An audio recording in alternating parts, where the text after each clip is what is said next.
La parabole du Fils prodigue est une parabole très connue.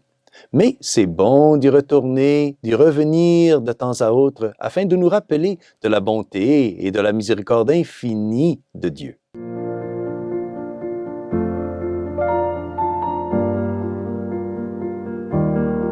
Salve Maria! Monsieur Joncla, dans sa série sur les commentaires de l'Évangile, en commentant cette parabole, il dit que pour lui, la parabole du Fils prodigue, c'est la perle de toutes les paraboles, car en elle est résumé tout l'Évangile.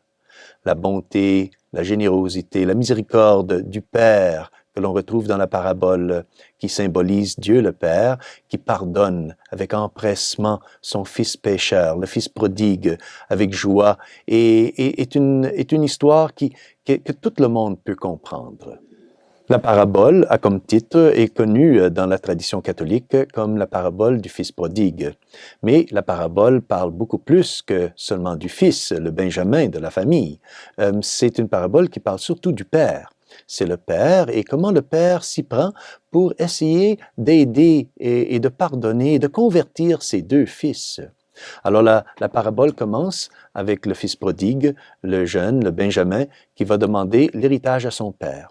Le père lui donne son héritage et alors le Benjamin quitte la maison et il commence à dépenser son héritage dans le péché, dans la mauvaise vie, dans une vie de dissolution. Il vient à dépenser tout son héritage, il tombe dans la misère.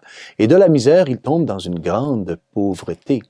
Et à ce moment-là, nous dit saint Luc, après avoir senti une grande faim, une grande misère, alors le Benjamin, il rentra en lui-même, c'est-à-dire qu'il se convertit. C'est une conversion. Et alors il retourne vers son père et lui demande pardon. Le père le reçoit à bras ouverts et immédiatement lui pardonne de tous ses péchés, toutes ses infidélités, toutes ses désobéissances et ordonne même que l'on commence à organiser une fête, une célébration, un banquet pour ce fils qui était mort et maintenant est retourné en vie. C'est une belle image de la justice divine, pleine de miséricorde, pleine d'amour. Maintenant, nous allons considérer la justice païenne, pleine de colère et de jalousie. C'est la deuxième partie de cette parabole. Nous allons parler du fils aîné. Et le fils aîné, lui, nous dit saint Luc, il n'était pas là lorsque le père a reçu le Benjamin. Et alors, lorsqu'il arrive, il trouve la maison en fête. Et alors, il demande... Bon, qu'est-ce qui peut se passer? Et alors, on lui explique que c'est son fils Benjamin qui est retourné et a demandé pardon et le père lui a pardonné tous ses péchés. Alors, la première réaction de l'aîné, c'est une faute, c'est un péché, car il se met en colère. Il n'est pas content que son père ait pardonné à son jeune frère. Le père doit sortir, aller rejoindre son fils aîné et l'inviter à rentrer au banquet, l'inviter à participer aux festivités, au retour de son jeune frère. Et alors, l'aîné résiste au père et il commence à se faire des éloges.